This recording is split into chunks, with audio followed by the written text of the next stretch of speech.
What's going on, Birdland? Stephen Heckman here for the final strike, brought to you by the Baltimore Battery. Coming to you this Sunday, we are 3 games into a 4-game series with the New York Yankees, in which we have lost 3 straight, and we have not looked good at all in any aspect of the game, pitching wise, defensively, offensively. It's been a struggle to say the least, and what's bad is coming off the series we had against the Houston Astros. We took 2 of 3. Our offense had scored 5 or more runs in each of the game. Things were hopefully starting to look up. There was a little bit of hope that maybe things were turning around offensively, and that was just a mirage, total mirage. Offensively, we just cannot get it together. We just cannot put strong at bats together in a row. We cannot come up with the bases loaded and capitalize with runners on base. We just cannot take advantage of it. Defensively, after watching today, the gas from Wade Wilson in the field, Kobe Mayo at first base, just their mental aspect of the game that are just being lost. It's Blaze Alexander rounding first and then falling on the ground and couldn't even get back to first base. Kobe Mayo fielding a ground ball and couldn't even get the ball up and out of his glove in order to stop a run from scoring, which ended up being basically the difference maker. Granted, the Orioles lost 11-3, but that one run was a difference maker in the game because the Orioles lost the lead and never scored another run the rest of the way. You know, Luckily, the error by Wilson in the first inning, it just never came back to bite us in the butt. But those are the type of things that are holding this team back. They're mental lapses that are just costing this team in all aspects of the game. And offensively, I I just don't see it. They're coming up there. I see Taylor Ward taking the at bat that he took to start the game, where you get 9 pitches and he gets on base to take a walk, and then nothing happens after that. You basically just leave him stranded, and then Max Fried over the next inning and a third strikes out 4 consecutive batters. You know, we made Fried's work today. I mean, he was working today, but we didn't take advantage of anything. We didn't capitalize on anything. We just It looks like we're just going out there, showing up, and waiting for the game to end. I remember watching Brandon Hyde and people calling for him because he couldn't get this team over the hump. And, Craig Alvarez has come in and he's taking ownership. He keeps saying he's got to get these guys to perform better. But when I look at what's going on, there is a disconnect. And I don't want to say it's between the coach and the players. It's almost like the players don't have a trust in each other, because the small fundamental things that you would do as a team don't seem to be taking place. You know, if you're struggling to score runs offensively and you have runners in scoring position, you know, bunt them over to third and sacrifice flies aren't even coming into play. I'm watching these players take swings that they're putting all their might into and completely missing the ball. Or they sit there with the bat on their shoulders and just watch the ball go down the middle of the plate. I mean, at some point, common sense has to take over here. If you struggle to score runs, you've got to start manufacturing runs.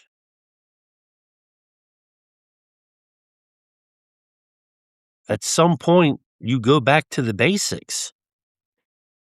Small ball has to become an area of play in your game. Offensively, we're just not cutting it. Defensively, we're just not cutting it.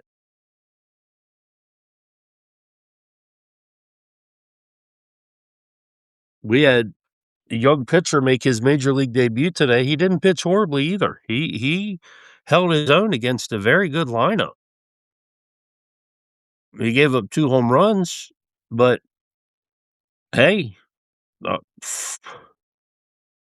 4 and 2/3 innings giving up 3 runs, I'll take that any day from a major league debut at Yankee Stadium. I'll take that any day. But then the bullpen completely collapsed after that. I mean, he leaves, he gave up 3 runs, our bullpen gave up 8 runs. We have had one of the better bullpens in baseball. Uh, don't appear to be so after this series.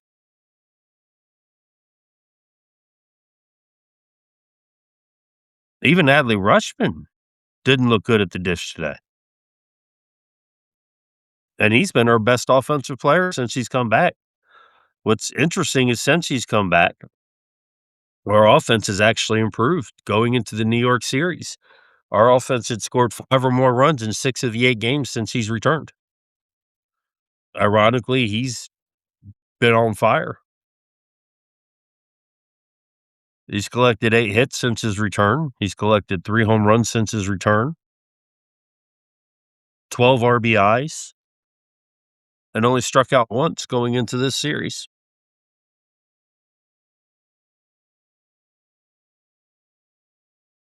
Pete Alonso's hit 2 home runs since returning to New York. It's not helped the offense, though.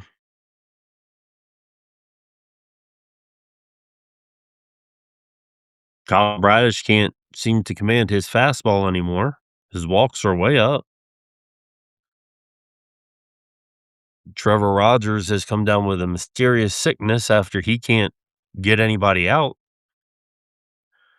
Dean Kramer strains his quad the day before he's supposed to pitch.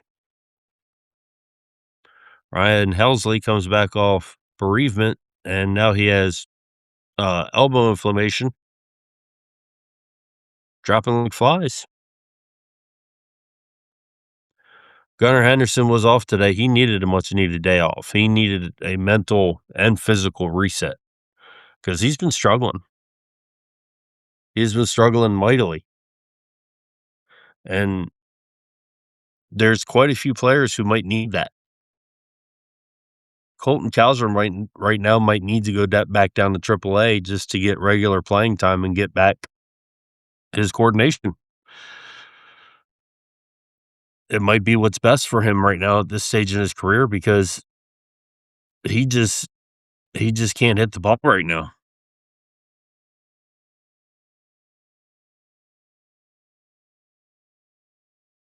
And same might be said for Dylan Beavers. He might need the regular playing time right now just to get himself back on track.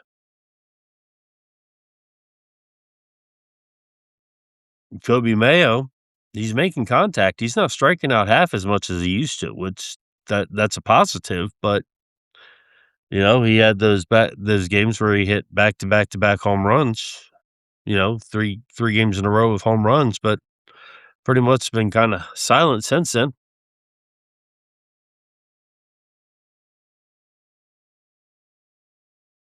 We've got to figure out how to get this team to play together. Right now, it just looks like one person going up there, taking in a bat and going back, or one person going up there, taking in a bat, getting on base, next person taking a bat, maybe getting on base, maybe going back to the dugout. There's no pick me up. There's no rah rah. There's no enjoyment out of it. It just seems like they're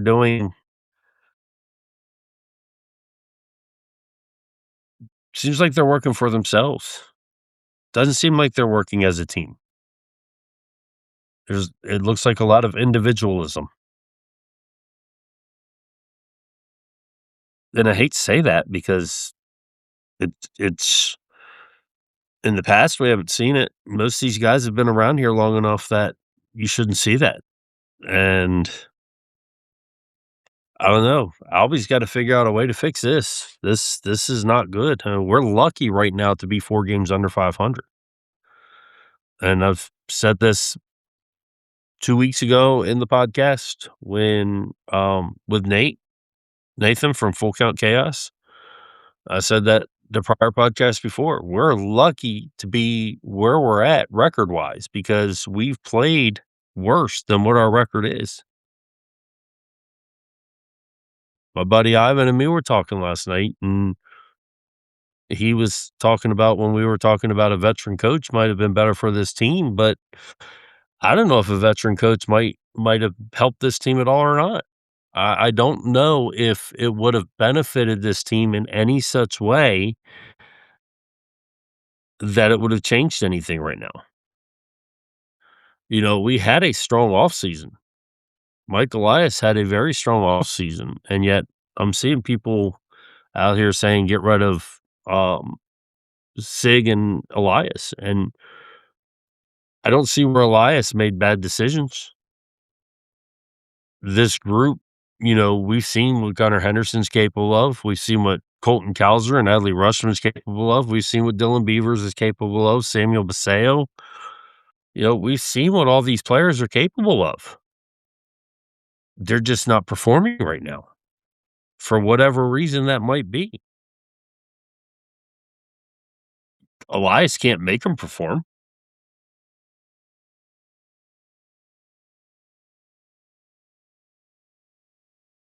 Sig can't make them perform. Albie can't make them perform. You can only do so much to get a player to play. But in the same aspect, if a player's not gonna play, I'd start making changes.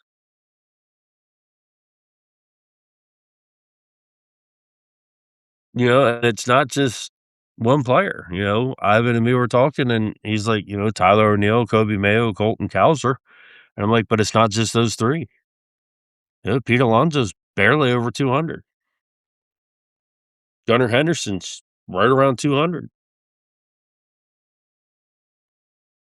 Jeremiah Jackson, who had been one of our better hitters, he's down below 260.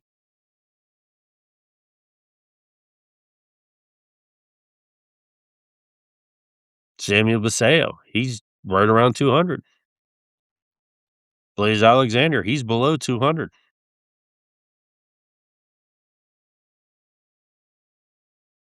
You keep going, there's not many players of our team who are batting above 210. Adley Rutschman's in the high 300s. Tavares is in the 300s.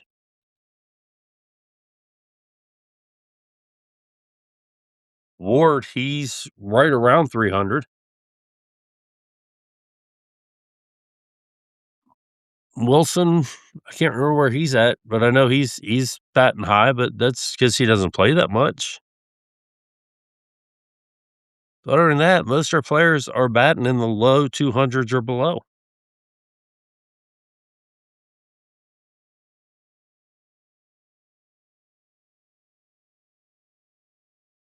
Defensively, Jackson's playing pretty strong defensively. Alonso's been playing above what most people expected defensively. Henderson's been pretty strong defensively. Mayo has impressed me defensively. Yes, he's had a couple errors, some bonehead errors. He had one today. But for the most part, his defense has not been a problem, which many people thought it would be. Ward's not played bad defense, especially since he's getting acclimated and used to playing the left field in Baltimore. Even O'Neill, he's not played horrible defense. Rushman does have a couple errors throwing wise, but his defense is still pretty damn good. Basea's defense is pretty good. So the biggest problem on the team right now is the offense and figuring out what's wrong with Rodgers and Bradish.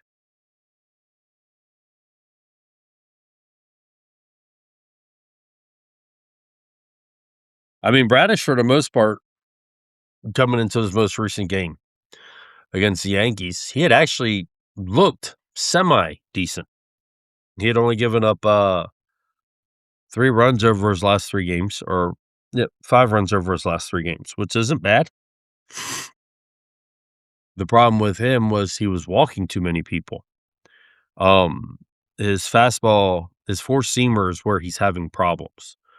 His secondary pitches seem to be doing pretty good. His two seamer, which he doesn't throw as much as he should, is all right. It's his four seamer. It keeps it's up in the zone and it's out of the zone. But most of his other pitches seem to be doing all right. There's something off with his windup with his four seam fastball. No doubt he's going to get it straight, but he was looking like the Bradish of old before the Yankee series the other or the his start against the Yankees the other day. Trevor Rogers, I have been watching him over his last few starts before he went on the IL, and the one thing I noticed about him is he doesn't appear to have an out pitch. Like most of his hits have been coming on pitches where 0-2, 1-2, 3-2, and batters are sitting back waiting on it. And it's almost like he's lost confidence in whatever his out pitch used to be. But the other thing I notice is when he's in the stretcher to wind up, when he lands, it's not consistently the same way. So when he comes through and he releases the ball, he is falling off the mound in so many different directions, which shows that his mechanics are not fluid. And that's why you're seeing the cutter and the slider break in as far as they are, because he's literally falling off. He's snapping his arm and falling at the same time, which is causing the break to go as far inside as it is. With your fastballs, the way he's falling off, it's what's causing it to rise up as high as it is and go inside as high as it is. A lot of the times when your fastballs are rising up out of the zone, it's because you're overstriding and you're either releasing it too early or you're falling off the mound to the point where as you fall off, your arm's going out like this. So there's something in the mechanics with Rodgers that's throwing everything off this year. And it's something that seemed to have happened after his fourth start, probably, I would say. So something happened in between his third and fourth start where things started to go haywire. And because he won his first two starts, he looked pretty decent in his third start. And his fourth start is where things kind of started to get a little shaky. So it was something that happened between his third and fourth start, whether he was compensating for something, whether he adjusted something to try and hold runners on differently. I'm not quite sure, but there's definitely something in his mechanics that's causing him to overstride, but also not to consistently come off the mound the same way every time. And when you're a pitcher, one of the things that they like to notice and look at is your consistency in being able to keep your mechanics the same way. One of the things that they used to teach me when I pitched was make sure your mechanics always were repeated. If you can repeat your mechanics, it makes you more consistent. One of the things that they used to get on me about was my stride was so long to the point that my right knee would literally be this far from the ground by the time I was in my release pose. So I was literally, by the time I was coming out and taking my step, I was almost towards the end of the mound. So one way they taught me how to shorten it was they actually put a rake in front of me, so if I stepped too far, the rake would come up. Though those are things that, there's different methods to actually teach. It's the same way when they want you to get your elbow up, they have you hold the ball like this, and when you go into your windup, you push your thumbs down. So when you push your thumbs down as you're going into the pitch, it keeps your elbow up. I'm a lefty, so It's going to force you to keep your elbow up. So when you go into your pitch, you step back, you put that elbow up, it causes you to keep your elbow in a position. So when you're up like this, you're not taking your elbow from back here, you're taking your elbow from back here. Those little things are the difference between 1 to 3 miles per hour on your pitches going up, your pitches sailing this way or this way. It's those little things that are causing the problems that we're seeing with Trevor Rogers, and whether the actual illness is legit, there have been people for the Orioles who have been getting the flu. It's the time of season, and this happens every year. Um, it has been going around the clubhouse, so that definitely Tyler O'Neill, remember, he got so sick, he got dehydrated, passed out, concussion, but this could also be like the Ubaldo Jimenez pothole. It's an opportunity for him to also work on his mechanics. So we might see a different Trevor Rogers when he does return, which would be tremendous because we need him and we need Kyle Bradish back to formidable 1-2 punch. Shane Baz seems to be rounding into form, and Chris Bassett actually has looked good his last couple outings. So we get our 1 through 4 pitchers going. It's going to be huge. Brandon Young looked mortal the other day, but his previous 2 starts, he pitched very well. So we've got to pay attention to getting our starting rotation back to the way things were. Ryan Helsley getting hurt, I don't know if that might have triggered something in the bullpen because everybody's role was kind of changed and everybody doesn't know how to respond to that right now. Rico Garcia seems to not be affected too much by it. Tyler Wells seems to have found what he needed to change to help him out. Yennier Cano still seems decent, but Wolfram, I don't know. He seems to be struggling lately. We'll see what's going on with him. Kittredge, he was all right until today. Yeah. So there's a few things that need to change. But offensively is where I think the biggest problem lies. And offensively, it's we've got to start doing things as a team. And if that means going back to the small ball, if we have to bump players over to get them in the scoring position, hit and runs, sacrifice bunts, safety squeezes, things like that, so be it. If you're struggling to score runs, you've got to make your opportunities count. And the way you make those opportunities count is you start playing small ball, which means you start encompassing more of a team first attitude. And that's something that we're not seeing right now with the offense in Baltimore. Back to fundamentals. That's all I can say is it's back to fundamentals. So let me know what you all think. I think this is something that, a lot of people in Birdland and a lot of fans in Birdland do have something to say. I've been looking on social media and most everybody is in agreement that, there is a problem somewhere. A lot of people want to fire the front office and start there, but I don't think firing the front office is going to change what's going on. We've seen these players perform in the past. We've seen what these players are capable of doing in the past. They're just not doing it. And that has nothing to do with the front office. That has nothing to do with Albie. That has something to do with the players and what the players are going through mentally, emotionally, physically, even possibly. But there's a disconnect on the team offensively where each player wants to go up there and hit the 6-run home run and be the hero. Well, sometimes being the hero means doing the things that matter the least, and that's the sacrificing. That's stealing that extra base or that move from first to third to get yourself a better opportunity to score. So let me know what you all think. I'd be curious to know. It's important to know what Birdland's thinking because it's something that I can address in the next podcast, and when we have guests on, it's something we can talk about as well.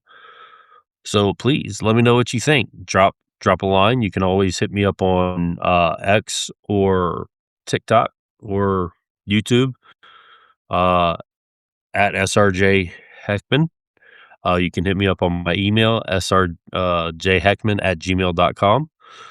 You can hit me up any one of those. Find us where all your favorite podcasts are played. You can leave comments there.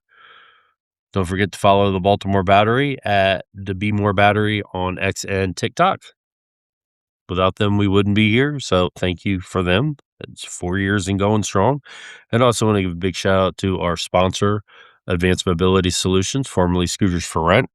If you're ever in the Maryland, Delaware area and you're looking for mobility products, that's mobility scooters, wheelchairs that include manual, electric, and beach wheelchairs, or looking for lift recliners, you can call 302-280-6203 and tell them Stephen from the Final Strike sent you. Till next time, Birdland, please keep cheering our O's on. We need all the cheering we can get. Keep that beer cold. And until next time, Birdland, peace out.